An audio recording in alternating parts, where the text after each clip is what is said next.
Jazoni ijro etish muassasalarida mahkumlarni ijtimoiy hayotga qayta tayyorlash muhim vazifalardan biridir.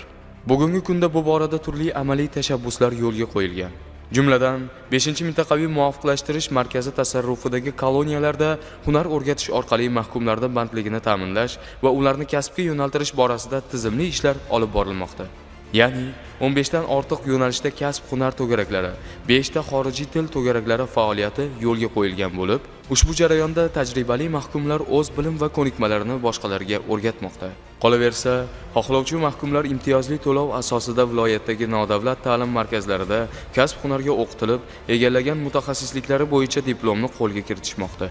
Prezidentimiz tomonidan 2026-yil 27-martda qabul qilingan jazoni ijro etish muassasalarida yoshlarni zamonaviy kasblarga o'qitishga oid chora-tadbirlar to'g'risida 117-sonli qaror asosida amalga oshirilayotgan ikkinchi imkon loyihasi esa bu boradagi ishlarni yanada takomillashtirishda muhim ahamiyat kasb etadi. Yosh mahkumlarning mehnat bozorida talab yuqori bo'lgan zamonaviy raqamli kasblar, ingliz, rus va xitoy tillariga o'rgatish, ozodlikka chiqqandan so'ng munosib ish topishga ko'maklashish, ularni mustaqil hayotga qayta tayyorlash hamda qayta jinoyat sodir etilishini oldini olish asosiy maqsadi bo'lgan mazkur loyihaning dastlabki bosqichiga start berildi.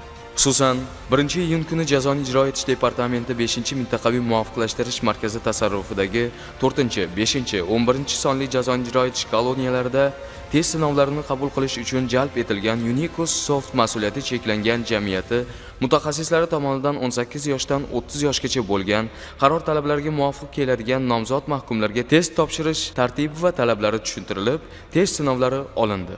Endilikda test sinovlari natijalariga ko'ra har bir muassasaning yuqori ball to'plagan 30 nafar mahkum 8-12 oylik intensiv kursda dasturlash, veb dizayn, kompyuter muhandisligi va boshqa zamonaviy kasblar hamda xorijiy tillarga bepul o'qitiladi. Bitiruvchilarga respublika miqyosida tan olinadigan malakaviy sertifikatlar topshiriladi. Bu esa mamlakatimizdagi har bir insonning o'zgarishga haqli ekani, jazo maqsad emas, balki inson isloh qilishi uchun vosita ekanini amalda namoyon etuvchi insonparvar siyosatning amaldagi ifodasi. O'ylamay bosgan qadami uchun panjara ortiga tushgan, ammo butun hayoti hali oldinda turgan 18 yoshdan 30 yoshgacha bo'lgan yoshlarga jamiyatga munosib qaytish imkoniyatini yaratish degani. Zero har bir inson ikkinchi imkoniyatga munosib va bir xato sabab butun umrlik istiqboliga nuqta qo'yilmasligi kerak.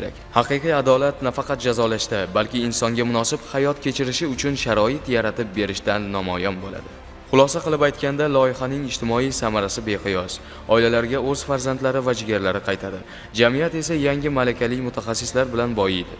Bu o'z navbatida kambag'allikni qisqartirish va ijtimoiy yakkalanish kabi muammolarni yumshatishda xizmat qiladi. Mutaxassislarning ta'kidlashicha, bunday amaliy mashg'ulotlar insonni ijobiy o'zgarishga xizmat qiladi. Eng muhimi, ushbu jarayon mahkumlarda mas'uliyat va sabr intizomni shakllantiradi. Ularning jamiyatga moslashuvini osonlashtiradi.